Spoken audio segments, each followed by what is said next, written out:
Welcome to the Worst Sports Channel on YouTube, Hot Garbage Sports with me, Coach Ryan D. The Jets and the Leafs game. Wow, I was there last night. I was 2 feet from the glass in the Leafs attacking zone. Going to break down everything that we saw in that arena about that game. Coach Ryan D's thoughts. A little bit late getting this one out, but hey, it's just what happens when you're up late watching the Winnipeg Blue Bombers and the Winnipeg Jets have a game on the exact same day. A lot of fun for Winnipeg fans. Leafs fans, Leafs Nation, we're going to talk about this game as well too. Stay tuned to the end because the fun stuff, the Spezza, the Pionk, the Wayne Simmons, the Matthews, and the Dubois comes near the end of the video. And if you're new to Hot Garbage Sports, Jets fans, Leafs Nation, subscribe, sign up, cover a lot of Leafs, cover a lot of Jets. Obviously, we have a bit of a hometown bias here. The Leafs, one of the best teams in the NHL right now. The Jets truly have my heart, and we cover the best in the NHL. Comment down below. Let me know if you agree with my comments. I bet this is going to be a spicy video. There's going to be a lot of you that agree, a lot of you that disagree, and a lot of you emotionally invested in this game, just like the players were. Okay, so the game opens up with a couple Leafs penalties, and Luc Dubois takes advantage of one of those power plays and ends up scoring 4 minutes into the game. The interesting thing about the game when you're playing an East versus West game is that normally they don't get this out of control. And that's just simply because you're built to play in your division, and the way you build a team as a general manager and the way the team plays is built to win in that division. The Leafs are in a very highly skilled division with Tampa Bay, with Florida, teams like Boston, before Montreal, but not anymore. The Leafs are built to win with speed, and the Leafs are built to win with talent, and they got a little bit of grit on their back end as well too. But the Jets, they're basically built to beat you up. You want to go ahead and call them one of the dirtiest teams in the NHL? Go for it. I will not fault you for that one.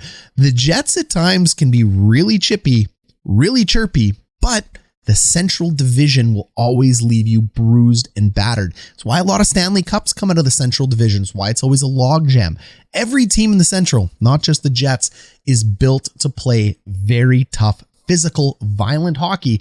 And hockey is a very tough, physical, and violent game, and things get out of hand all the time. And this game was just another example of that. So really rare when East-West gets together and does this, but I think the Canadian division last year, the Habs bouncing both teams, the chip on the shoulder, and the situation for both teams ends up explaining a lot of it. So Luc Dubois opens the scoring to make it 1-0. Michael Bunting replies on the power play himself. He ends up scoring to make it 1-1. Bunting has been a revelation for the Leafs. He is a very good top line player in there when Marner is, not injured, and Matthews and Bunting. They make a really nice pair.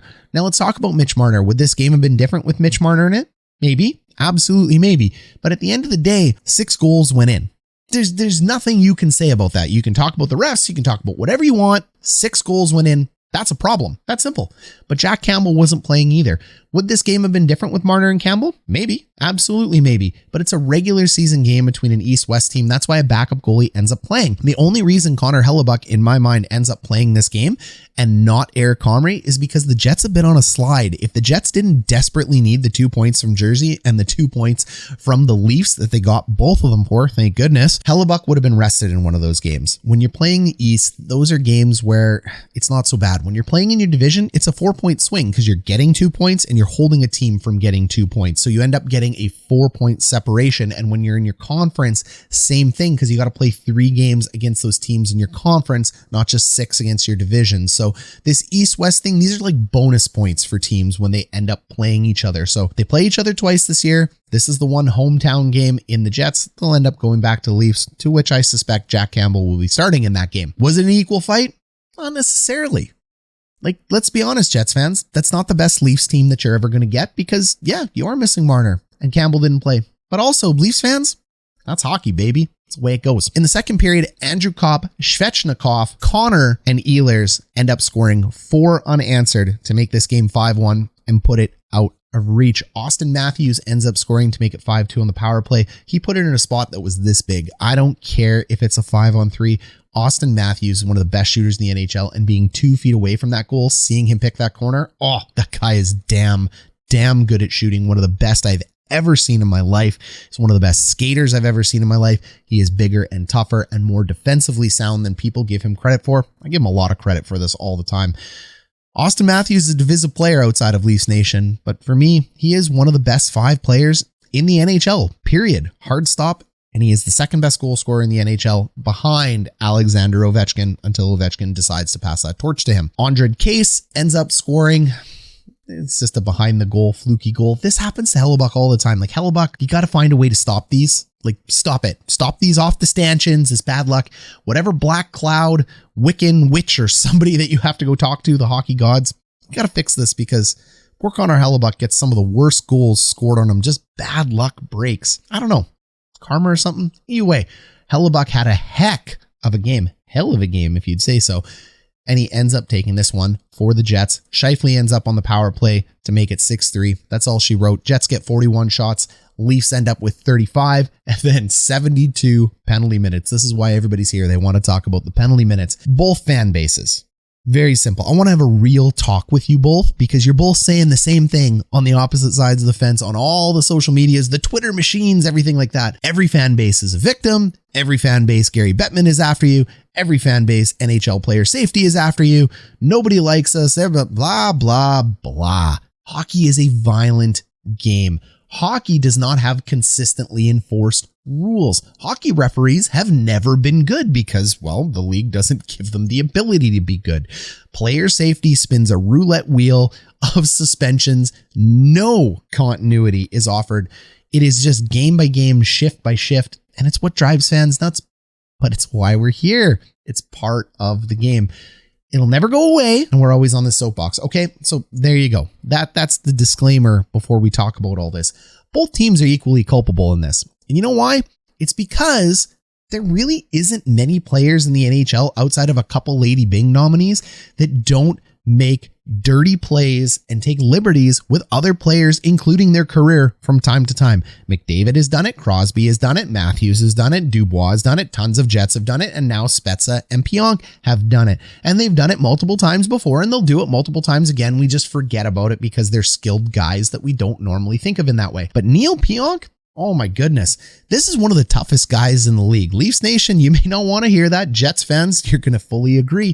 Pound for pound, he's one of the toughest players in the NHL. He leads the Jets in hits at all times. He's got the biggest smile on his face every time he is engaging with anybody. He has absolutely no fear of anyone of any size in the league, and he goes ahead and throws the body against everybody. He throws hits all the time. Hip checks, shoulder checks. Ask Connor McDavid in last year's playoffs how it was playing against Neal Pionk. He is an absolute nightmare to play against. Little buzzsaw of a guy, and he seems to get away with it.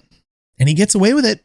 It's not because the league, it's not because big guys can't go fight him. It's because he can hold his own. He's a tough guy. So we also talk about Rasmus Sandin a lot on this channel. Now, before we talk about the Pionk knee, I want to go ahead and show you some clips here from Rasmus Sandin in my other videos. We have 1, 2, 3 Montreal Canadiens near him. That doesn't look like a lot of time and space. We just go high and off the glass.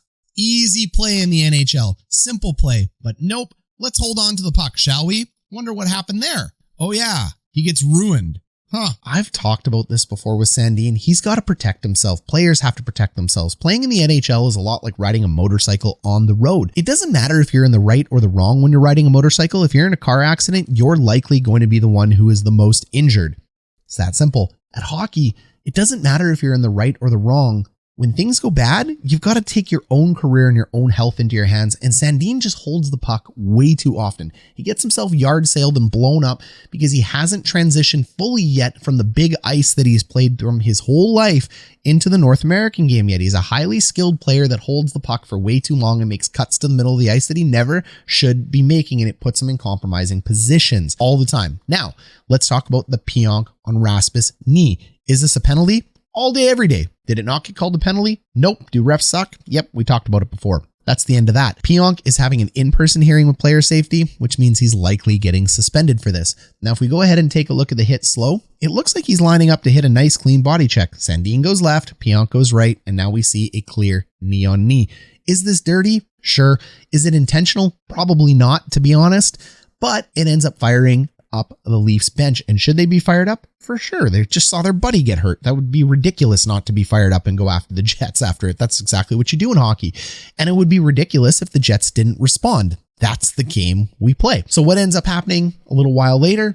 Pionk goes to play a puck out of the zone and Spezza ends up hitting him in the head with the knee. But it's funny how people think this is different from the John Tavares knee. I don't see any difference in this. John Tavares takes an incidental knee from Corey Perry that ends up taking him out of the playoffs. Neal Pionk ends up taking what I'm going to consider an incidental knee from Jason Spezza. Hold on, Jets fans, before the comment, let me finish. Spezza was trying to blow up Pionk. No question. He was trying to hit Pionk to the frickin' moon. But he was trying to hit him with his shoulder. Pionk ends up extending out to make a play on the puck. Should he have made that play? 50-50. I mean, yeah, he got the puck out of his zone, but again, motorcycle, protect yourself. He ends up taking a knee to the head. Good thing he's not concussed.